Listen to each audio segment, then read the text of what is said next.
आपने पितृदोष और पितरों की शांति इस तरीके के शब्द अपनी लाइफ में बहुत बार सुने होंगे। कभी घर के अंदर रहते हुए सुने होंगे तो कभी घर से बाहर किन्हीं और लोगों से सुने होंगे। आधा अधूरा कुछ ऐसा भी सुना होगा कि जहाँ पितृदोष है वहां सक्सेस नहीं है, वहां खुशियां नहीं है, वहां प्रोग्रेस नहीं है, हर चीज में डिले है, इवन कहीं कहीं तो संतान सुख से भी वंचित हैं। फिर कहीं आपने यह भी सुना होगा कि पितरों की शांति से ये सारी परेशानियों से आप ओवरकम कर जाते हैं। क्या वाकई ऐसा होता है? क्या कभी गहराई में जाके इन तथ्यों को समझने की कोशिश की है? अगर नहीं तो चलिए आज का यह वीडियो आपके लिए बहुत ही यूजफुल होने जा रहा है, क्योंकि अगर आप इस वीडियो में शुरू से आखिर तक बने रहते हैं तो इस वीडियो को देख चुकने के बाद आपके पितृदोष और पितरों की शांति से रिलेटेड जो भी क्वेश्चंस आज तक आपके दिमाग में रहे हैं ना, आपको इन सभी क्वेश्चन से रिलेटेड सारे सवालों के जवाब मिल चुके होंगे। हीलिंग और एंसेस्ट्रल हीलिंग से रिलेटेड सेपरेट वीडियोस इसी चैनल पर अवेलेबल हैं। आप चाहें तो उन्हें भी जाकर देख सकते हैं। मे बी उन वीडियोस में भी आपके लिए कुछ यूजफुल गाइडेंस अवेलेबल हो। इस वीडियो में हम जानेंगे कि पितृदोष क्या है और पितरों की शांति क्या है। मेरी प्रीवियस वीडियोस में भी मैंने बहुत अच्छे से आपको समझाया है।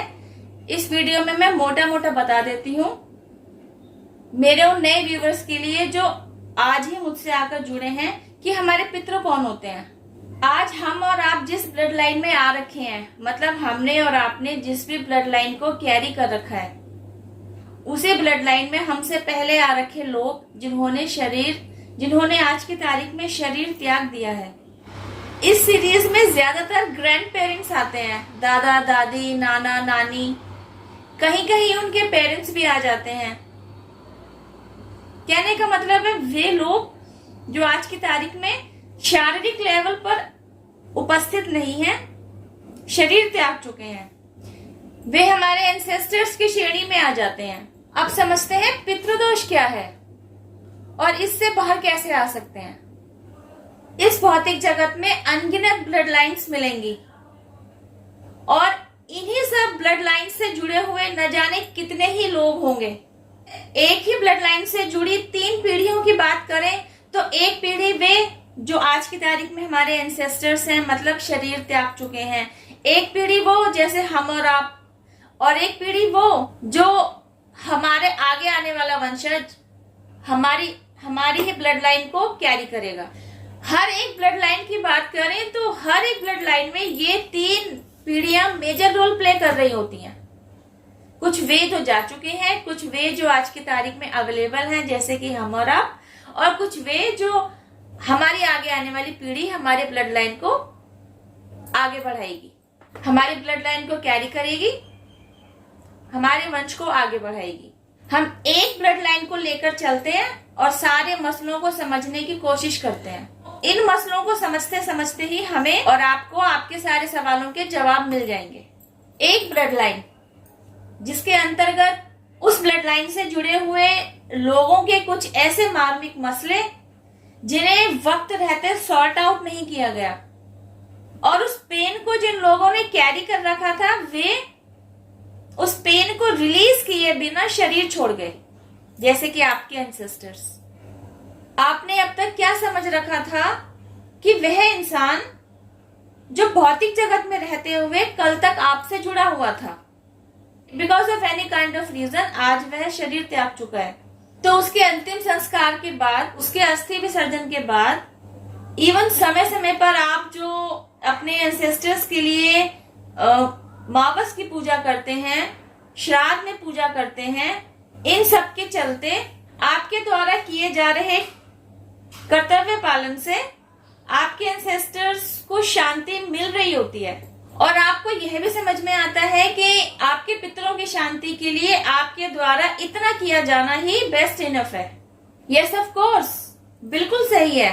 श्राद्ध करते रहने से और मावस की पूजा करते रहने से यकीनन आपके पितरों की शांति होती है, लेकिन यह पूरा सत्य नहीं है।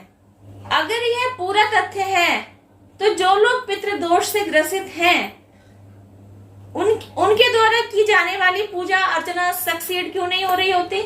वे लोग परेशान क्यों होते हैं? समझने वाली बात यह है कि यहाँ पितृदोष कहाँ है। फॉर एन एग्जाम्पल, आपके पिताजी और आपके बुआ जी के बीच because of any kind of reason कोई डिस्प्यूट क्रिएट हो जाता है, सालों साल उनकी बातचीत ही बंद हो जाती है। मैंने अपनी बात को समझाने के लिए पापा और बुआ का एग्जाम्पल लिया है, देखा जाए तो भाई बहन के आपसी अनबन का एग्जाम्पल लिया है। आप वीडियो में दिए जा रहे मैसेज से खुद को रिलेट कर सकते हैं। वीडियो में दिए जा रहे मैसेज को समझते हुए आपकी लाइफ में अगर कहीं कोई डिस्प्यूट चलता चला आ रहा है जिसको आप वीडियो में दिए जा रहे मैसेज के साथ रिलेट कर पा रहे हैं, तो यह वीडियो आपके लिए हेल्पफुल हो सकती है। इस एग्जाम्पल को आप अपनी अपनी सिचुएशंस के साथ रिलेट करते हुए देख सकते हैं। समझने वाली बात है कि कोई दो लोग हैं, दो पक्ष हैं जिनके बीच में डिस्प्यूट है। अब डिस्प्यूट की वजह कोई भी हो सकती है और वे दो लोग आपस में किसी भी वजह से एक दूसरे के साथ जुड़े हुए हो सकते हैं। हस्बैंड वाइफ हो सकते हैं, भाई बहन हो सकते हैं, माँ बेटी हो सकते हैं, बाप बेटा हो सकते हैं, भाई बहन हो सकते हैं, माँ बेटा हो सकते हैं, बाप बेटी हो सकते हैं। कोई भी दो पक्ष हो सकते हैं और उनके बीच डिस्प्यूट होने की कोई भी वजह हो सकती है। अब मैंने इस वीडियो में अपनी बात को समझाने के लिए एग्जाम्पल आपके पिताजी और आपकी बुआ जी का लिया है, तो मैं इसी के अकॉर्डिंग चलूंगी और इसी के तरीके से अपनी बात को समझाना चाहूंगी। अब अगर वक्त रहते ये दोनों अपने बीच आए डिस्प्यूट पर काम नहीं करते, एक दूसरे से पैचअप करने की तरफ कदम नहीं बढ़ाते, अपनी अपनी जगह हर कोई ईगो से ऑपरेट ही कर रहा होता है। ऐसा नहीं है कि ये दोनों अपनी अपनी जगह खुश हैं, नहीं, ये दोनों पक्ष अपनी अपनी जगह पेन कैरी किए हुए हैं। अब अगर ये दोनों अपने पेन को रिलीज किए बिना शरीर छोड़ देते हैं, आपके घर में अशांति की वजह कब से क्रिएट होनी शुरू होती है? आपके पिताजी और आपकी बुआ जी, उन दोनों को अपने अपने लेवल पर शांति नहीं मिल रही होती क्योंकि वे दोनों ही पेन में होते हैं। यही है वो रीजन जहां आपको आपके पितरों को शांति देनी होती है। ऐसे काम करते रहना होता है जिनसे आपके पितरों को शांति दी जा सके, उन्हें शांति मिल सके। जब आपके पितर अशांत होते हैं तो उनके पास कोई वजह होती है ना अशांति की। मेरे द्वारा दिए गए एग्जाम्पल के साथ आप अपनी अपनी लाइफ में चल रही सिचुएशंस को रिलेट कर देख सकते हैं कि कोई वजह होती है कि पितर अशांत होते हैं।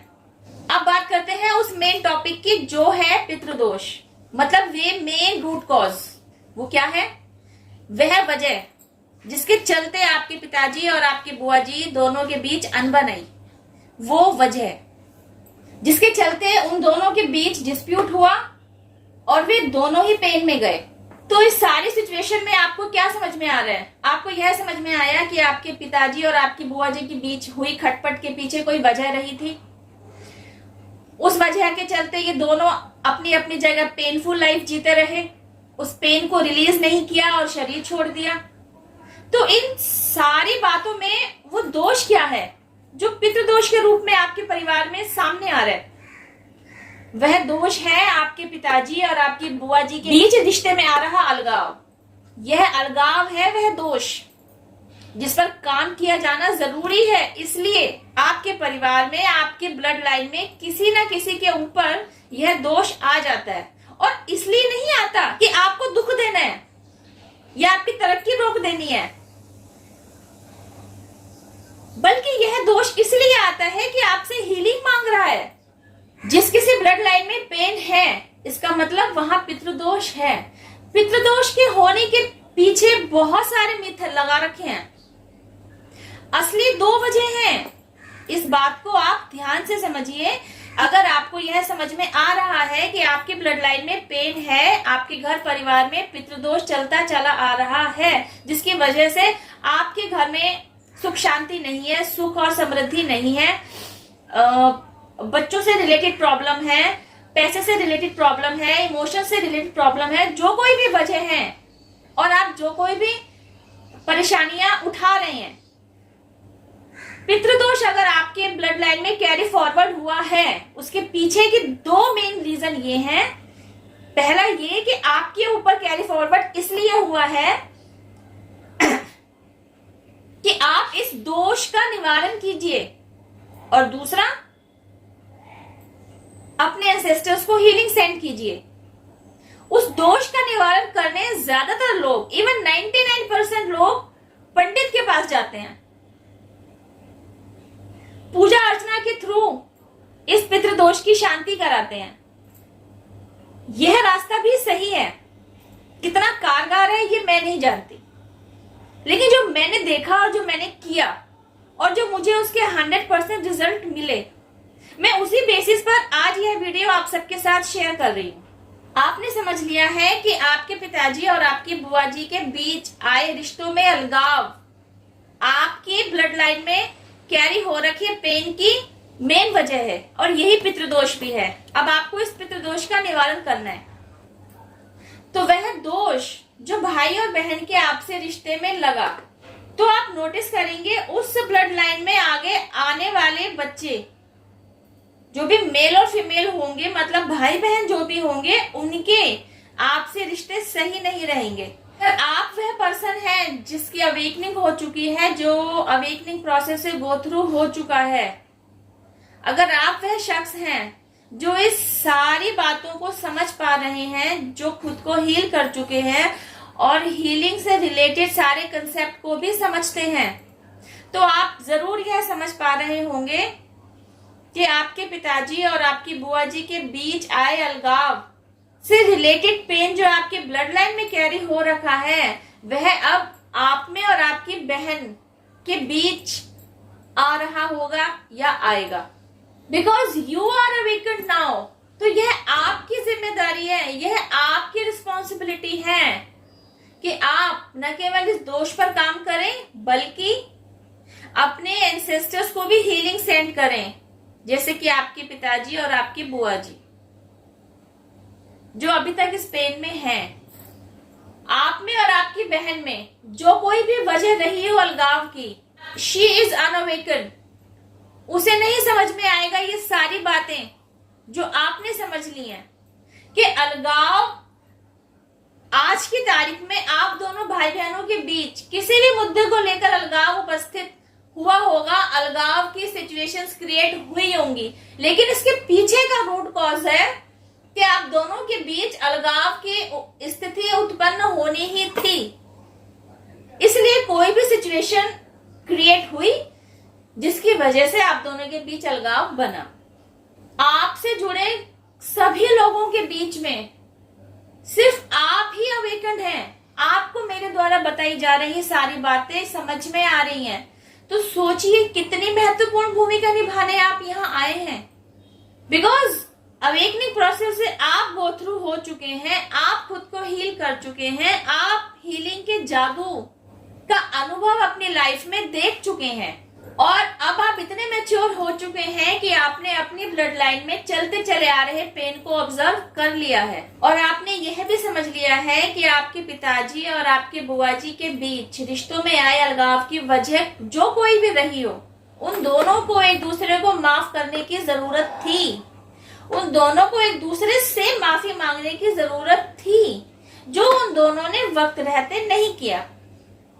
और आज की तारीख में आप हीलिंग की पावर को भी अच्छे से समझने लगे हैं। तो अब आप क्या करेंगे, अपने द्वारा जो महत्वपूर्ण भूमिका आप निभाएंगे ना, उसके अंतर्गत आप इन दोनों के बिहाफ पर आप इन दोनों से ही क्षमा याचना करेंगे। आप अपनी बुआ जी के सामने बैठकर क्षमा याचना करेंगे, सच्चे मन से पूरी श्रद्धा के साथ आप अपनी बुआ जी का नाम लेते हुए कहेंगे बुआ जी, और इस तरफ अपने पिताजी का नाम लेते हुए भी कहेंगे बुआ जी, मेरे पिताजी की तरफ से जो आपको दुख दर्द मिला, जिस पेन को आपने झेला, मैं उसकी तरफ से आपसे क्षमा याचना करता हूँ, आपसे क्षमा मांगता हूँ। आप मेरे पिताजी को क्षमा कर दीजिए। He is sorry, please forgive, thank you, he loves you. He is sorry, please forgive, thank you, he loves you. He is sorry, please forgive, thank you, he loves you. और यही फॉरगिवनेस प्रेयर आपने अपने पिताजी से अपनी बुआ के behalf पर भी करनी है। नाम जरूर ले लीजिएगा, पिताजी मैं अपनी बुआ की तरफ से आपसे क्षमा प्रार्थना करता हूँ। मेरी बुआ की तरफ से जाने अनजाने आपको जो दुख दर्द पहुंचा, आप जिस भी पेन में गए, आप उस पेन को भुला दीजिए। मेरी बुआ को क्षमा कर दीजिए। She is sorry, please forgive, thank you, she loves you. She is sorry, please forgive, thank you, she loves you. She is sorry, please forgive, thank you, she loves you. इस प्रेयर को आप जब जी चाहे करते रह सकते हैं, जितना जी चाहे चैंट करते रह सकते हैं। जोर से बोलने की भी जरूरत नहीं है, आप मन ही मन इस प्रेयर को करते रह सकते हैं। सोने से पहले, उठने के बाद, जब आपको याद आए, सच्ची श्रद्धा भक्ति के साथ आप इस फॉरगिवनेस प्रेयर को दोहराते रह सकते हैं। इससे क्या होगा, आपके पिताजी और आपकी बुआ जी अपने अपने सोल ग्रोथ के रास्ते पर, जहां इस पेन की वजह से स्टक हो गए हैं ना, उनकी सोल ग्रोथ का रास्ता खुलेगा। वे दोनों ही अपनी मोक्ष प्राप्ति के रास्ते पर आगे की तरफ बढ़ेंगे। उन दोनों की अपनी अपनी जगह सोल ग्रोथ को रास्ता देने वाला कोई और नहीं, आप हैं। जब उन्हें यह बात पता चलेगी कि उनकी ही ब्लड लाइन में आए हुए किसी वंशज ने उनकी सोल ग्रोथ का रास्ता खोल दिया है, तो सोचिए कितनी भर भर कर ब्लेसिंग्स वो आपको देंगे। आप सोच भी नहीं सकते कि आपके एंसेस्टर्स की ब्लेसिंग्स के तहत आपको क्या कुछ मिलेगा क्योंकि इस समय उनकी सोल ग्रोथ की तरफ है, क्योंकि इस समय उनकी सोल ग्रोथ के रास्ते पर आगे की तरफ बढ़ चुकी है, तो वह हर बंधन से मुक्त है। तो अब आप अपनी लाइफ में जिस भी जगह पर स्टक रहे होंगे ना, आपकी लाइफ में आ रखी हर एक स्टकनेस को दूर भगाने का जिम्मा अब आपके एंसेस्टर्स ले लेंगे। अब आपको आपकी लाइफ में ग्रोथ की तरफ आगे बढ़ाने की जिम्मेदारी अब उनके द्वारा निभाई जाएगी। तो ये तो आप जानते ही हैं और मानेंगे भी कि आपकी ब्लड लाइन में कोई पेन था, कोई पितृदोष था, जिसे यस ऑफ कोर्स आपकी अवेयरनेस के चलते हीलिंग दी गई। आपने उस पितृदोष से अपनी ब्लड लाइन को मुक्त कराया और आपने अपने एंसेस्टर्स को भी हीलिंग सेंड की, जिसकी वजह से आज वे शांत हैं और अपनी अपनी सोल ग्रोथ पर आगे की तरफ अग्रसर हैं। लेकिन इस दोष के चलते आपकी लाइफ की ग्रोथ जहां रुक गई थी, आपके जीवन में जहां खुशियां आते आते डिले हो रही थी, अब उन सब का रास्ता आपकी लाइफ में खोल दिया जाएगा। अगर आपको अपनी लाइफ में आगे बढ़ने के लिए, ग्रोथ पाने के लिए किसी गोल्डन अपॉर्चुनिटी का इंतजार था, तो अब आपकी लाइफ में एक नहीं अनगिनत ऐसी गोल्डन अपॉर्चुनिटीज को भेजा जाएगा, जिन्हें ग्रैब करके आप अपनी लाइफ में ग्रोथ आने के रास्ते खोलेंगे। खुशियां जो दूर से ही आपके दरवाजे को देख रही थी, वे खुद आपकी किस्मत के दरवाजे को नॉक नॉक करेंगी। और आप इतने मैच्योर्ड हो चुके होंगे कि आप खुद किस्मत के द्वारा नॉक नॉक किए जाने वाले नॉकिंग को आप सुनेंगे, दरवाजा ओपन करेंगे, खुशियों को और अच्छी किस्मत को वेलकम करेंगे, उसका स्वागत करेंगे, उन गोल्डन अपॉर्चुनिटीज को ग्रैब करेंगे, उन पर काम करेंगे और उन सब के चलते अपनी लाइफ को पॉजिटिवली यू टर्न में चेंज कर देंगे। अभी कहानी खत्म नहीं है मेरे भाई, कहानी का एक सिरा अभी बाकी है। आप और आपकी बहन के बीच का अलगाव, अपनी और अपनी बहन के साथ आ रहे अलगाव के पीछे का रूट कॉज आपने तो समझ लिया, लेकिन आपकी अनअवेकेंड बहन इस बिगड़े हुए रिश्ते के पीछे का रूट कॉज नहीं समझ सकती और न ही आप उसको समझा सकते। किसी की बौद्धिक क्षमता कितना काम कर रही होती है यह हर कोई जानता है। सुना तो होगा ही आपने, भैंस के आगे बीन बजाने से कोई फायदा नहीं, वह सांप की तरह नाचना तो शुरू नहीं कर देगी। होता क्या है, दो पक्षों के बीच में जब डिस्प्यूट क्रिएट होता है ना, तो उस डिस्प्यूट के क्रिएट होने के पीछे असली गुनहगार कौन होता है? बिकॉज किसी एक की मंदबुद्धि की वजह से, किसी एक की बौद्धिक स्तर में कमी होने की वजह से ही दो लोगों के बीच बात खराब होती है, ये तो फैक्ट है। लेकिन यहाँ अपनी गलती कोई नहीं मानता और अपनी अपनी जगह ईगो से ऑपरेट करने के चलते दो लोगों के बीच रिश्ता खत्म हो जाता है, लोग भी खत्म हो जाते हैं, लेकिन वह पेन रह जाता है, न केवल उनके लिए, उनकी आगे आने वाली पीढ़ी तक के लिए। अब अपने और अपनी बहन के बीच आ रखे इस दोष की शांति के लिए आप क्या करेंगे? आप वही वही फॉरगिवनेस प्रेयर अपनी बहन की तरफ सेंड करेंगे। आप मन ही मन उससे माफी मांगेंगे। सेम मेथड है, सेम प्रोसेस है। आपने अपनी बहन का नाम लेते हुए यहाँ पर भी सच्चे मन के साथ, पूरी श्रद्धा भक्ति के साथ ही आपने फॉरगिवनेस प्रेयर करनी है। मेरी प्यारी बहना, मेरी वजह से तुझे जो कोई भी दुख दर्द पहुंचा, जाने या जाने मेरी वजह से जो पेन मिला, उसके लिए मैं तुझसे क्षमा मांगता हूँ या मांगती हूँ। I am sorry, please forgive me, thank you, I love you. I am sorry, please forgive me, thank you, I love you. I am sorry, please forgive me, thank you, I love you. यहाँ आप भली भांति जानते हैं कि आपके और आपकी बहन के बीच आए मनमुटाव के पीछे की वजह जो बनी ना, उस सिचुएशन में गलती आपकी बहन की ही रही। लेकिन क्योंकि आप हील हो चुके हैं, बिकॉज अवेकनिंग प्रोसेस से आपकी बहन नहीं, आप गो थ्रू हुए हैं। आपने खुद पर काम किया है, आपने खुद को हील किया है। तो जो खुद को हील कर लेता है ना, उसके लिए माफी मांगना और फॉरगिव कर देना बहुत बड़ी बात नहीं रह जाती, क्योंकि उसका मन अंदर से खाली हो चुका होता है। उसने एक्सट्रीम लेवल की शांति अपने अंदर क्रिएट कर ली होती है, जैसे कि आपने किया। आपने अपने अंदर एक्सट्रीम लेवल का पीस क्रिएट कर लिया होता है। तभी ना आप खुद की गलती ना होते हुए भी फॉरगिवनेस प्रेयर में आप अपनी बहन से क्षमा याचना कर रहे हैं, क्योंकि आप जानते हैं इसके पीछे की वजह क्या थी। तो जब आप असली वजह को जान लेते हैं ना, जब आप किसी प्रॉब्लम के पीछे की रूट कॉज को जान लेते हैं, तब आपका 90% गुस्सा तो वैसे ही शांत हो जाता है।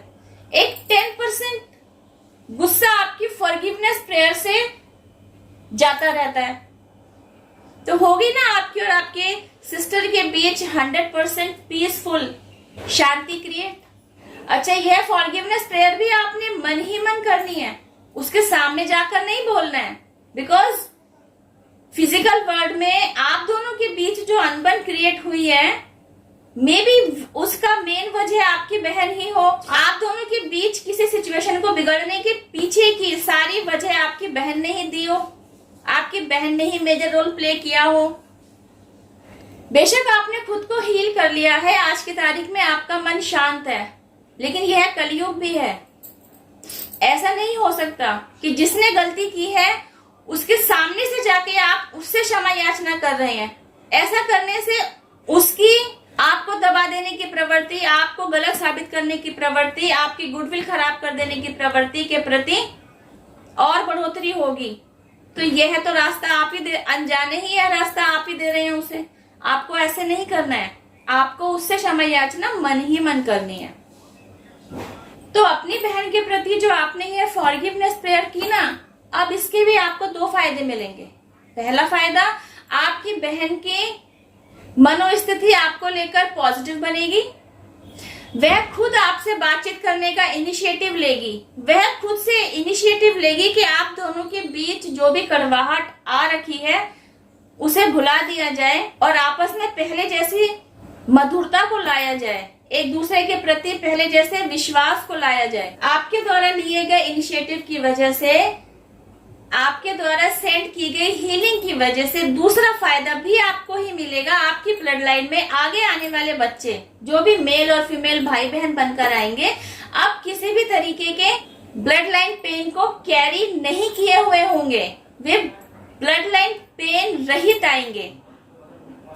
इस पूरी गुत्थी को सुलझाने का इनिशिएटिव जो आपके द्वारा लिया गया ना, आपने न केवल खुद पर काम किया, खुद को हील किया, बल्कि अपने एंसेस्टर्स तक भी हीलिंग सेंड की। इवन वह बहन जो आज की तारीख में जीवित है, उस तक भी हीलिंग सेंड की। आपने उसके और अपने रिश्तों को सुधारने के लिए भी इनिशिएटिव लिया। तो इसका फल भी आपको यह मिलेगा।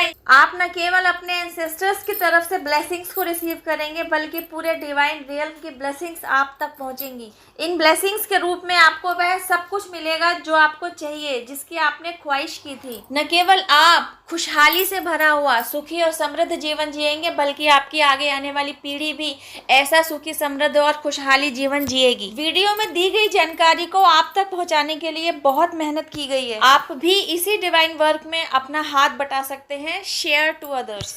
डिवाइन पावर जिनमें भी आपकी श्रद्धा हो, आपके ancestors, spirit guides, mother nature, universe, angels, पूरे डिवाइन रियल्म को थैंक यू जरूर कहिए।